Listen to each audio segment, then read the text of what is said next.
Hey guys, welcome to my channel. If you clicked on this video because you have a mortgage that you'd like to pay off, but you can't help but wonder, is there a better way to do this? Is there a faster way to do this?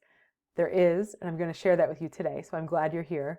This is the same method that I use to pay my home off fast. In fact, when I switched to this method and I ditched my mortgage, I was able to pay the remaining 80% of my home off. I live in Massachusetts. I was able to pay that off in just over 2 years, and as a single mom at the time. And that's why I'm excited to share it with you. I'm passionate about this because I want you to be able to live a more fulfilling and purpose-driven life, which is made more possible when you're out of debt. So if you're new to this channel, I'm Coach Leah, Money Wise Mom. I help busy adults just like you take control of their finances so that you can do more of what matters most. I'm really glad you're here. What this video today is about is a deeper dive into a topic that I've already shared on my channel. This is part of a playlist on how to pay your home off faster with a first lien HELOC. So if you haven't caught the earlier videos, I suggest you do. This video is a result of questions that came out of those videos, the prior videos. People were wondering more about the actual math behind it. So I've sat on this for a little bit because I have a calculator that I've been wanting to share as part of a tutorial, and that's what I am going to share with you today. I built a calculator that helps show side by side what this concept is. What's the difference between a mortgage versus a first lien HELOC? A mortgage, just very high level, is a closed-end product, which means you can put money in, but you can't take it out.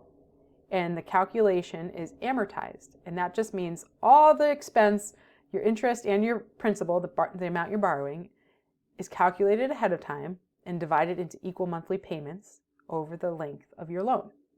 A HELOC, and in this case a first lien HELOC, is a loan that's in first position, which means the bank that you're having a HELOC with gets paid first.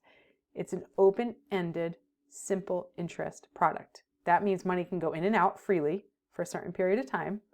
And simple interest means it's calculated, the interest expense is calculated just on the balance that you have that day. So with a HELOC, the power of this is cash flow.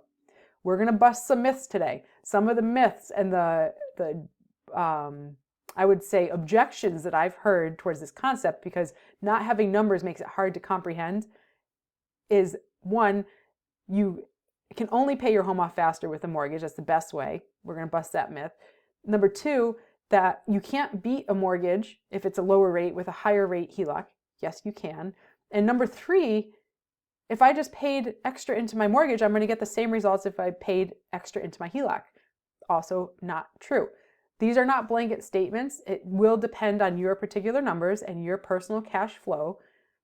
And that's why this is important, just for you to understand the concept, because what's going to make a difference is your credit rating, which means that's going to determine your interest rate that you get. And your cash flow matters. You might break even at the end of the month, but if you make a lot and spend a lot, it still can work in your favor.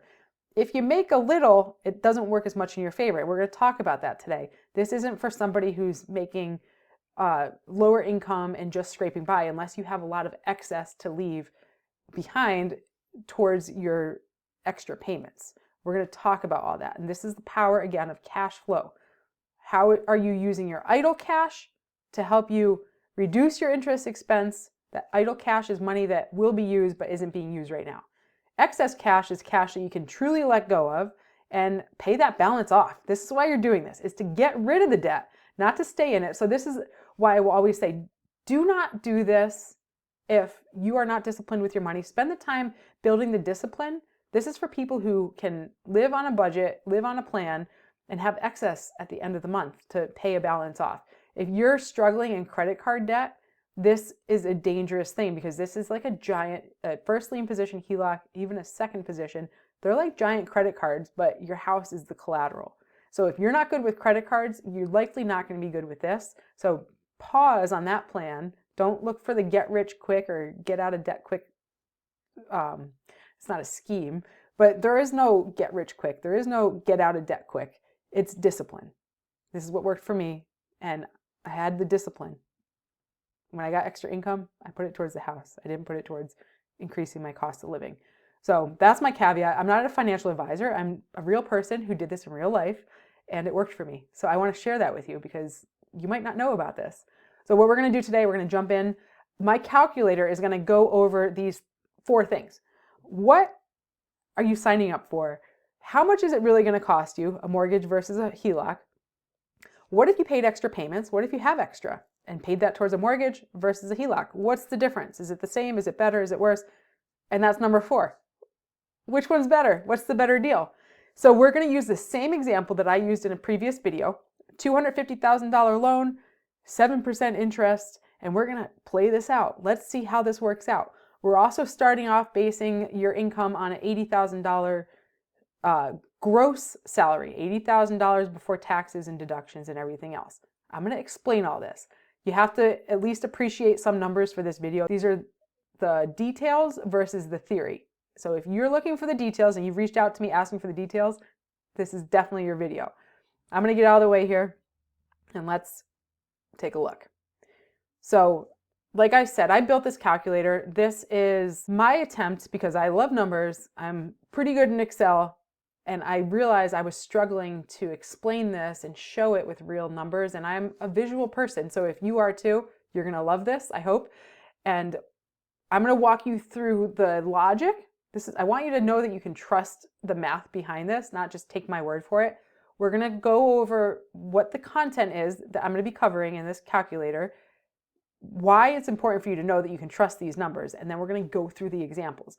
We're going to share some examples of what if you didn't do anything different and just had a different product, a HELOC versus a mortgage. And we're going to talk through examples of what if you use a HELOC to maximize the power of its design. What does that look like? So we're going to go through all of that. So hang in there with me. So first of all, let's start off with what are you going to be looking at today? What are we talking through? First of all, what am I signing up for? This section, we're going to go over your loan terms. How much did you borrow? How much interest are you paying? How many payments a year? And how many years are you signing up for? Don't worry about this idle cash line. I'm going to talk you through that afterwards.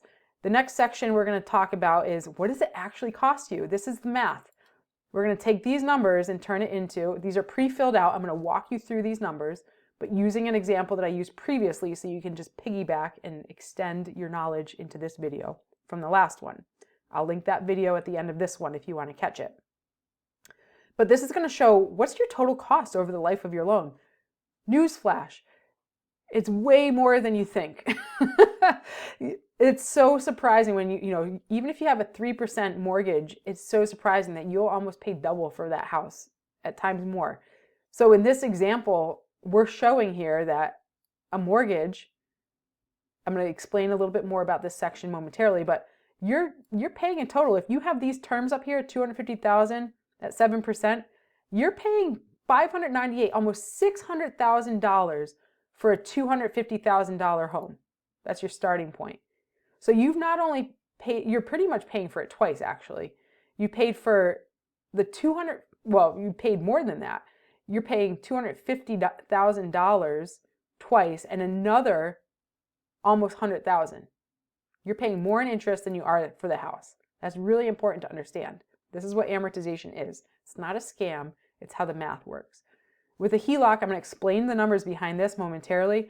Same idea. Unless you're doing the things that make a HELOC powerful, you're not in much different of a boat. You're going to save a little bit of money, and I'll explain that, but you're still paying almost $575,000 for a $250,000 home over the life. So it's good to know what's my total cost, not just what's my monthly payment. Wealthy people understand the total cost. If you're piecemealing your paycheck, just saying, what can I afford each month? You're doing yourself a disservice by not understanding the total cost of what you're paying for, what you're signing up for. All right, next section here. This is not filled out yet. We're going to fill it out. If you have capacity to make extra payments above and beyond your monthly mortgage payment, that's what we're going to drop in here. I'm going to walk you through that.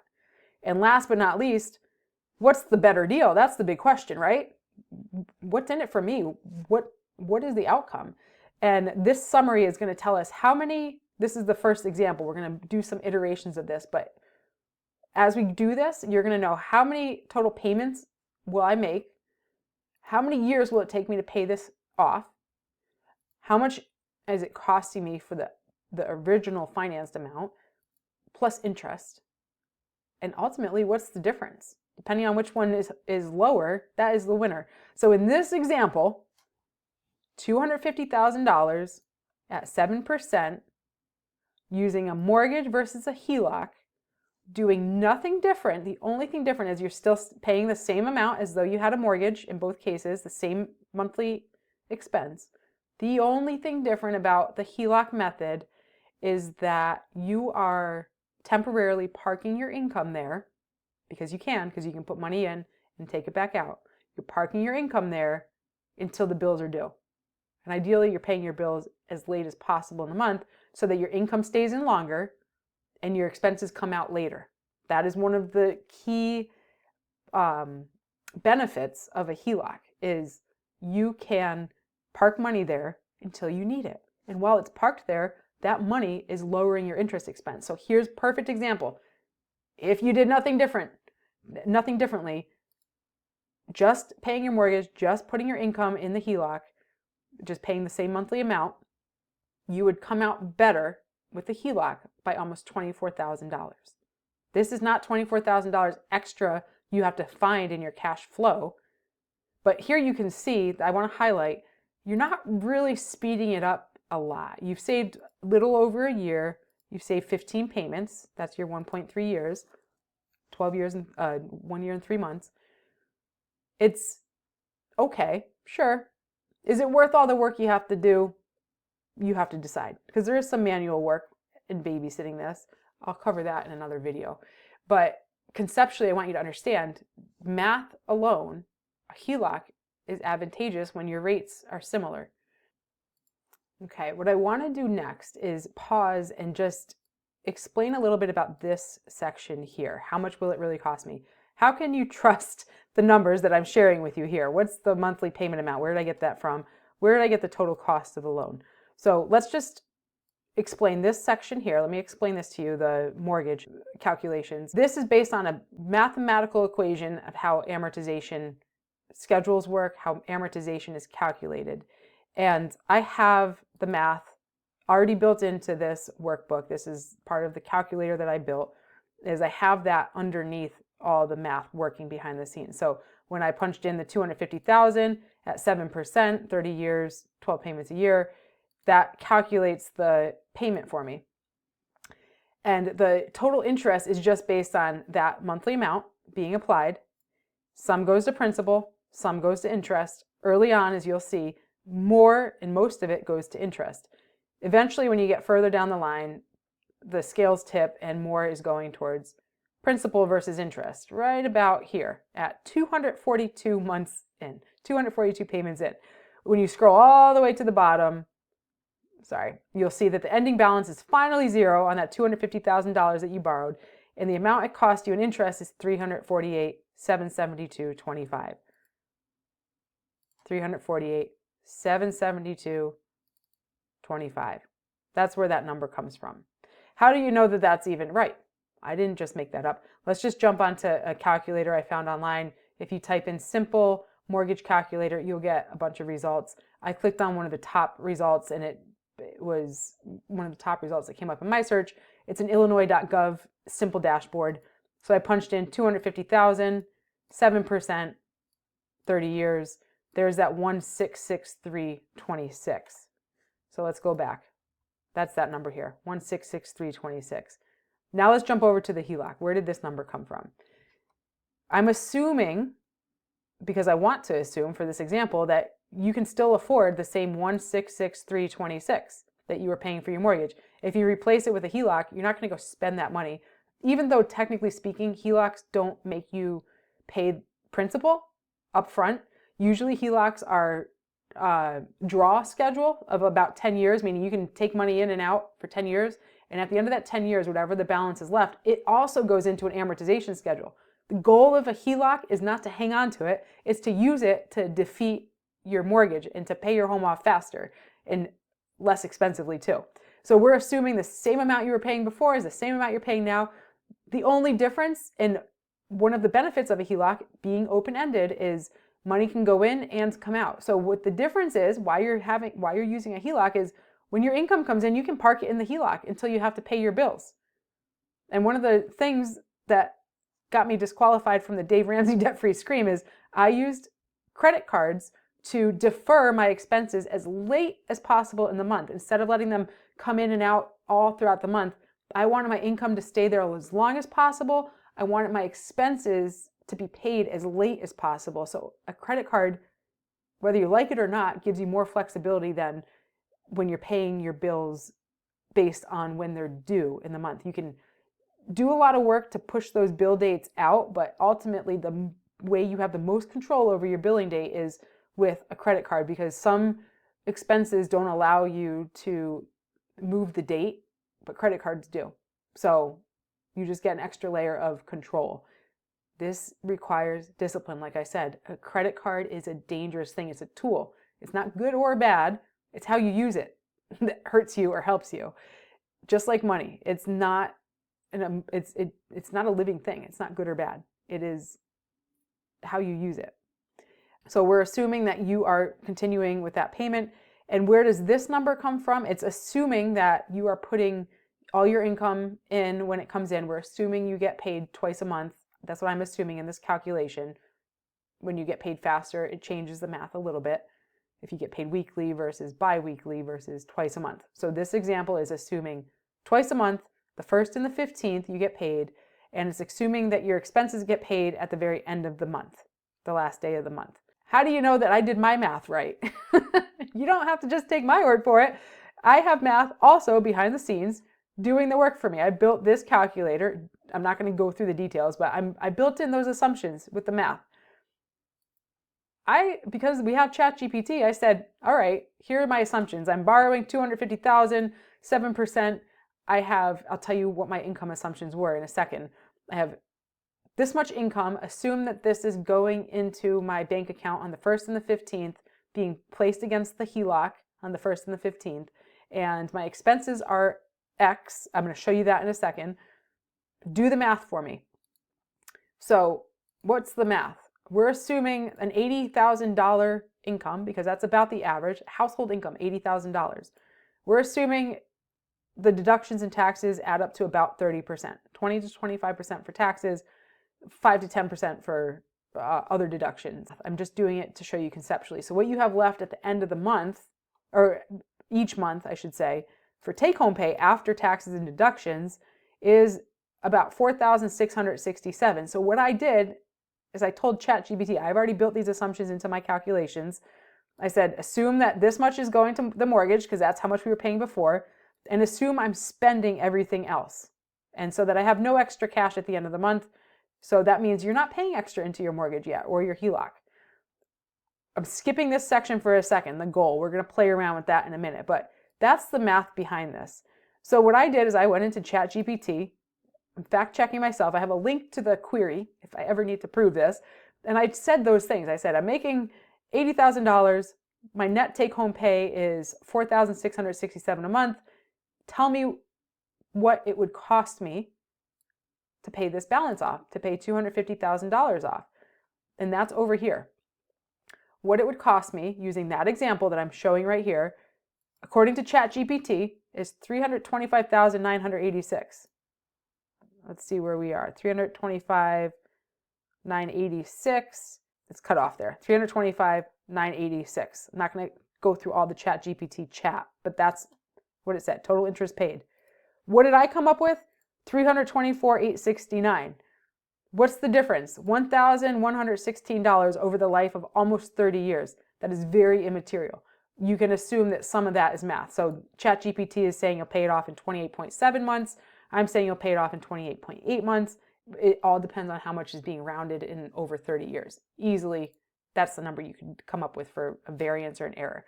So you can trust that this number is pretty darn good, right? This isn't financial advice. I'm using this as an illustration, but I want you to have confidence that the math behind the scenes is pretty solid there. All right. I want you to know that, because as far as I've been trying to find it, I haven't been able to find something that compares numbers side by side like this. So this is that first example. What if I did nothing different but just parked my income in the HELOC? I'm going to hide that piece of it, and I'm going to hide that piece of it. All right, let's use another example. What if I used the HELOC also advantageously for the flexibility that it has? The agility that you have with the HELOC is you can park not just your income there, which is a form of idle cash.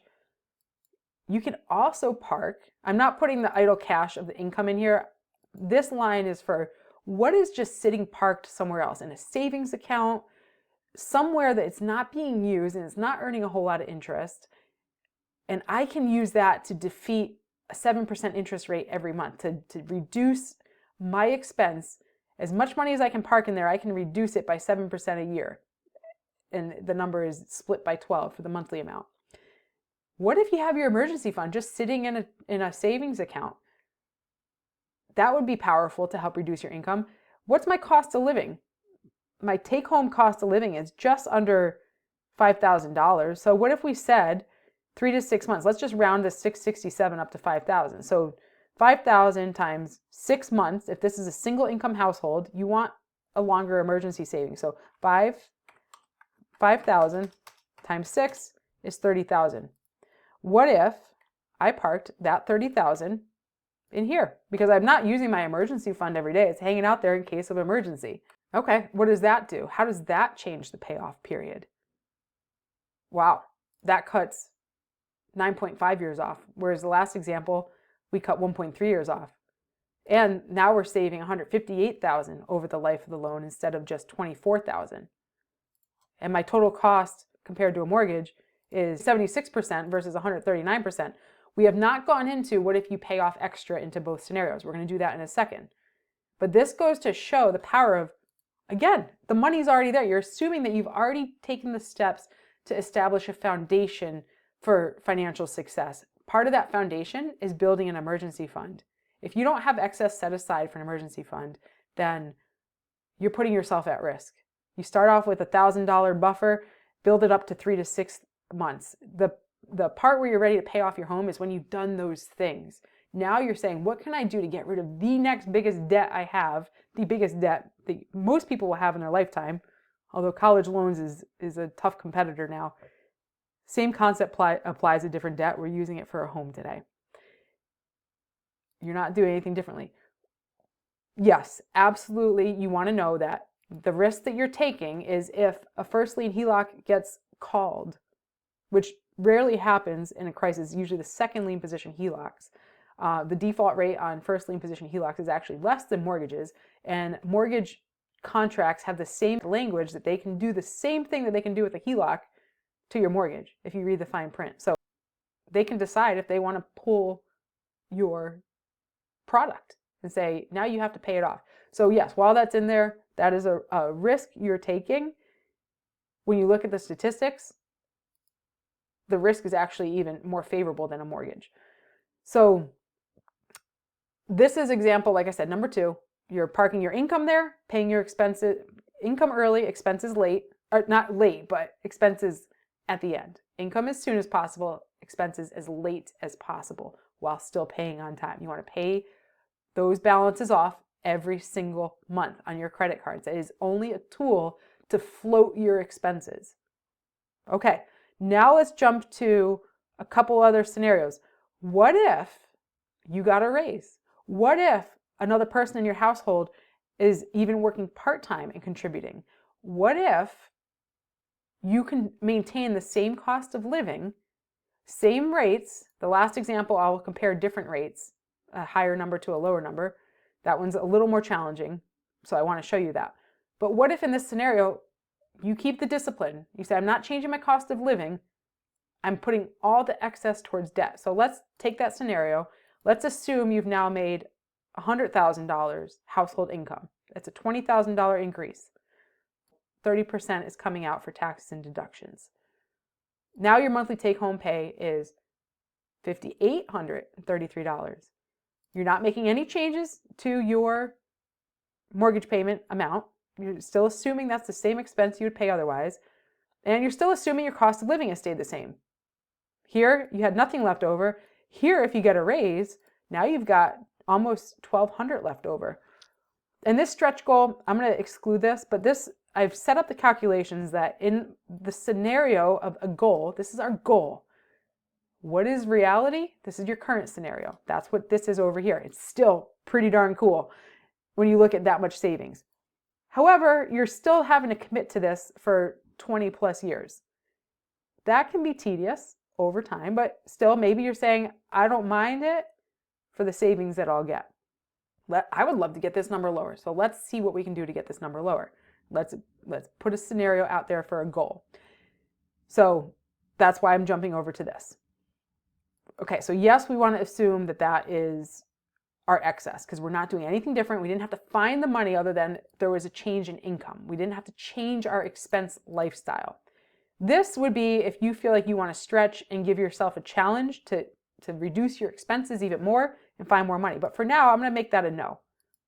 So we're assuming that that entire excess, this isn't being counted. Only the amount that ends up down here is what's being counted as our excess. And we need to change the scenario to goal. I'm going to change that over here. So now you see that switch to goal. That 1,167 came over here. So your total monthly payment is that plus what you were paying, plus the 1,163. So 2,830. That's this number here. Your total extra lifetime payments are calculated, but we're talking about the monthly amount for this piece right here.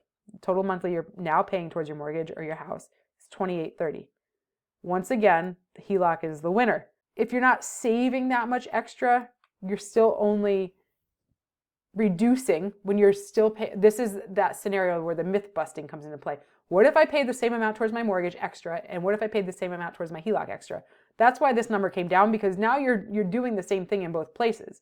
You're paying extra. So you still end up ahead. You still end up $32,000 better.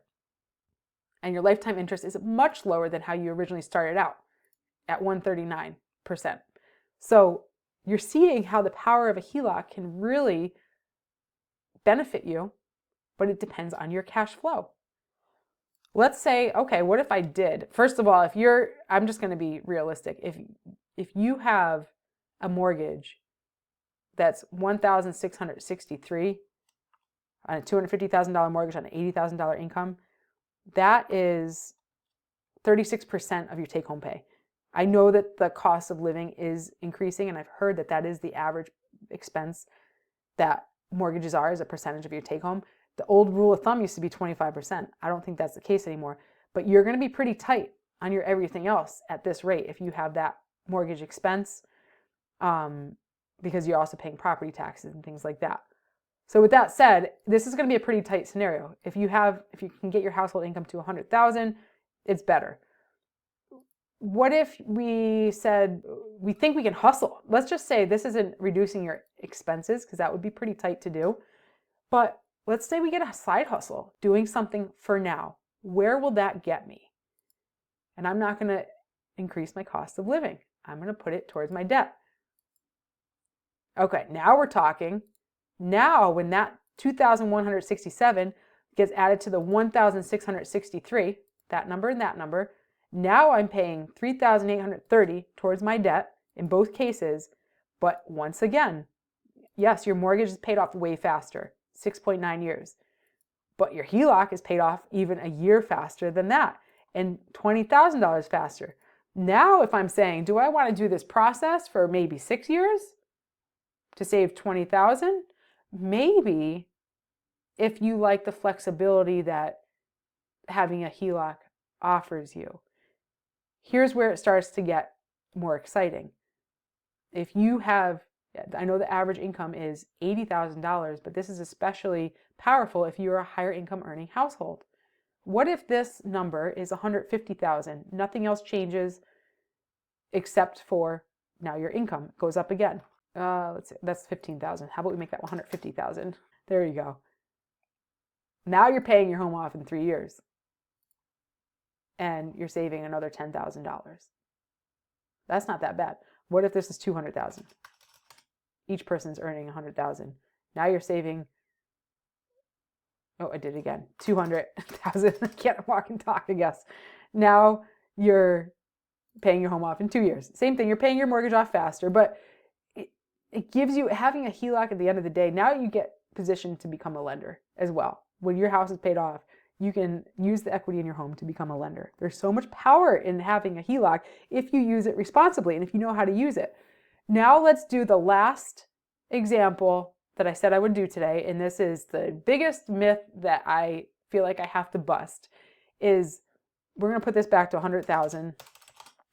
Hey, Leah, Coach Leah, I have a 3% or 3.25 or 3.5% mortgage. I'd be a fool to sign up for a 7% HELOC. So let's put that scenario together and prove me right or wrong. So I'm going to change this. Let's change this to 3.5 for now. And yes, you are absolutely right. So I've been proven wrong. In this case, the mortgage is better by 23,318, not by a ton. So even a 7% is pretty competitive against a 3.5% mortgage. How do you tip the scale on this? This is assuming we're in the goal scenario. I've used the goal over here, which is this column. This is assuming that you make $100,000 and you have your side hustle and you're paying, in both cases, that extra towards your mortgage. If you take that away, let's put that back to your current scenario, just to show you how you can toggle this. At some point, I'm going to make this available online, I hope. I need to figure that out. If you know how to figure that out, I'd love your help. All right. In this case, absolutely, at $80,000, if you have a 3.5% mortgage, you're not beating, the HELOC is not beating your mortgage by far. This is not advantageous in this case. If this came down to 6.5%, it closes the gap a little bit, but let's keep that at 7%. What scenario though, if we go back, let's play around. Let's have some fun over here in the goal column. Let's switch this back to goal and play around with this. So you're assuming you got that raise, you didn't change your cost of living, you're putting that extra almost $1,200 a month towards your mortgage, and you got your side hustle working for you. Maybe that's just like one day a week picking up a job somewhere or whatever it is. You could be doing anything that makes you $250. Let's change this income and make it 150 again. I keep doing that. 150. There we go. Now you're almost a wash. So you're seeing that a 7% variable rate interest, you do have to know this is variable. There are limitations. The bank that you're doing business with will tell you if there's a maximum amount, a ceiling, a minimum amount, a floor, which is the lowest a HELOC will go. In my case, when I did this during COVID, I hit the floor. They will not contractually go lower. So I lucked out in that case. It was perfect that I hit the rock bottom interest that I could get for that contract. They will also tell you incrementally how much it can increase per year. So you will know what the risk is that you're taking. If you look back historically, we have not had situations like COVID, so you're taking calculated risks. Historically, the rates change maybe, and I'm broadly covering this, 0.5%, 1%. There have been occasions, but they're the exception, not the norm, when rates have fluctuated significantly each year. So just ask those questions. So here you can see, I'm jumping back to this, that a 7% HELOC against a 3.5% mortgage isn't that far off. You're saving a half a year, $9,000. What if we made this 175? Okay, what if we made this 200? Okay, so you're seeing where it has to go, 250. All right, 300, 350, 400,000. 40, one more zero there. Okay, 450, 500, 550. Okay, 600, 650. Okay, it keeps going, 700. All right, so this is a great example. I'm glad that this is working out this way. Is you can see that in all cases, it's not necessarily the best. If we went back to that 200,000, 200, you're within $5,000, and it takes you a little longer, but because of the way the math works, because of the higher interest rate, it actually takes you a little bit longer, but costs you a little bit less to pay it off. So this is an example where, yeah, if the rates are hovering around 7%, maybe it's not in your best interest. What if the rates dropped to 6%? What if it dropped to 5.5? What if it dropped to 4.5? Here we go. So that's 4.5 is when it finally tips the scale. So you can see still mathematically, conceptually, 4.5 can be a 3.5 using a HELOC for what it's worth. You're still paying that home off very quickly, 2.1 versus 2.5 years, and it's pretty much a wash for the expense. Again, you have to decide if it's worth the effort. What you get with a HELOC is you have that revolving line of credit for the entire life of the contract. So if you have a 10-year draw, 10-year pay down, for 10 years, you paid that home off in 2 years. For 10 years, you have access to that equity to use it responsibly. You can become a lender with that money. You can become a private lender. You are taking the risk because, yes, your home is the collateral. There are ways, and this is the way that wealthy people do this. If you study it, you find out that people do this. This is more along the lines of Rich Dad, Poor Dad versus, I would say, Dave Ramsey. Definitely not Dave Ramsey approved methodology. But I'm not here to be Dave Ramsey. I'm here to tell you what's worked for me and how my thought process is changing. And I can tell you factually, I paid my home off in 2 years and 3 months. And as a single mom in Massachusetts, so the cost of living is higher. That is fact. So I want to share that with you. And I hope that this calculator was valuable for you to see me walk you through it, for those of you who are looking for real life examples. And I'm showing both sides of the coin. This is not a one size fits all, as I've said. This is something that you want to do intentionally and thoughtfully. And you want to be somebody who already has a discipline. If you have higher income, this works even better. So if you're an executive, if you're a doctor, think about this. If you're earning a lot of income and you could think about your lifestyle and maybe you do have a lot of excess, you're just not sure what to do with it, this is something to think about. I will end up coming back on here at some point and share what I've learned in this process. I would do this maybe even, dare I say, I'm going to drop it in here now. I'm going to say it now. If you're just looking to pay off your debt, this is a fast way to pay off your home. It's a fast way to pay off other debt if you're disciplined. What I would do differently, knowing what I know now and learning what I've learned about Nelson Nash's infinite banking concept and the power of a high cash value, mutually owned, dividend-paying life insurance product that functions like a bank more than a life insurance product, with life insurance as the cherry on top, I would have done this strategically a little bit differently. It's awesome that my home was paid off fast. I would have been a little bit more strategic and funded my own bank and then jumped back in and paid my home off early. Because you can still do it. You just do it a little bit differently. You sequence it a little bit differently, but you still pay your home off with an open-ended line of credit. That's the secret. Open-ended is cash flow power. All right? I probably just dropped a bomb, but that's holding me accountable to come back here and explain that more later. So for now, that's what you get.